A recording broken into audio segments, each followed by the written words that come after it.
Hello mga kakusina, panibagong araw, panibagong luto na naman. Dahil ngayon, araw ng Biyernes, it's Munggo Day. Pero kahit hindi naman Biyernes ay pwede natin ito lutuin kahit anong araw. Nakasanayan lang talaga nating mga Pilipino na tuwing Friday, it's Munggo Day. Dahil munggo nga ang uulamin namin, masarap nga ito kung may partner na isda. Tilapia nga ang binili kong isda at inuna ko na nga itong iprito. Pinirito ko nga lang lahat yung isda at pagkatapos nga nito isasangkutsa ko lang yung pangsahog sa munggo. Dahil tapos na nga akong magpirito, isinunod ko na nga itong pansahog sa munggo. Isasangkutsa ko nga lang muna ito at pag okay na nga at nasangkutsa na at lumabas na yung mantika, saka nga ako dito magigisa. Masarap nga pag nasasangkutsa ang pangsahog at nagbibigay nga ito ng kakaibang lasa sa munggo. At dahil nasangkutsa na nga at lumabas na yung sariling mantika, magigisa na nga ako dito. Magigisa na nga ako dito, inuuna ko nga yung sibuyas bago ang bawang. Dati nga pag nagigisa ako, inuuna ko nga yung bawang, so madali pala itong masunog. Pag nasunog na yung bawang, nagbibigay ito ng pangit na lasa sa ating niluluto, lalo kung may sabaw. Kaya simula nga noon, inuuna ko na yung sibuyas bago ang bawang, mas effective nga ito at hindi na nga ako nasusunugan. Nung naigisa ko na nga yung sibuyas at bawang, isinunod ko na nga ilagay yung kamatis. So nilagyan ko na nga ito ng paminta at nilagyan ko na din ito ng patis.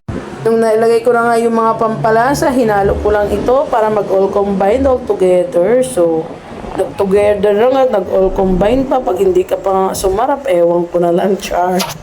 Hinalo ko nga lang itong mabuti at para lalong sumarap at para mas lalong sumarap.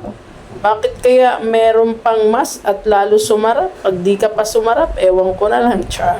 Inilagay ko na nga yung munggo at para lumambot kasama yung sahog niya. Pag nagpapalambot nga ako ng munggo mga kakusina, pag kumulo na nga yung tubig, saka ko ito hihinaan. Mas effective nga yung ganung way at madali nga itong maluto.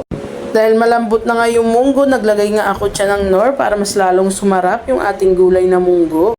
Malapit na nga itong maluto mga kakusina at dahil medyo nakulangan niya ako sa lasa, naglagay nga ako ng kaunting asin at tinikman ko lang ito kung okay na ba yung lasa.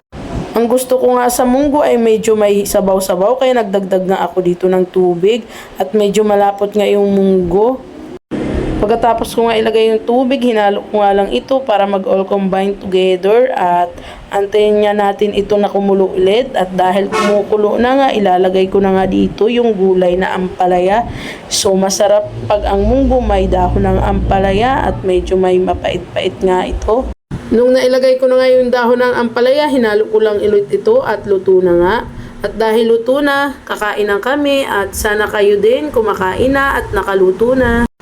Kaya salamat Lord at meron kami na iluluto sa araw-araw at may naihain sa aking pamilya sa hapagkainan. Kaya walang dapat ireklamo at pasasalamat lang sa araw-araw at papuri sa iyo Lord. Salamat!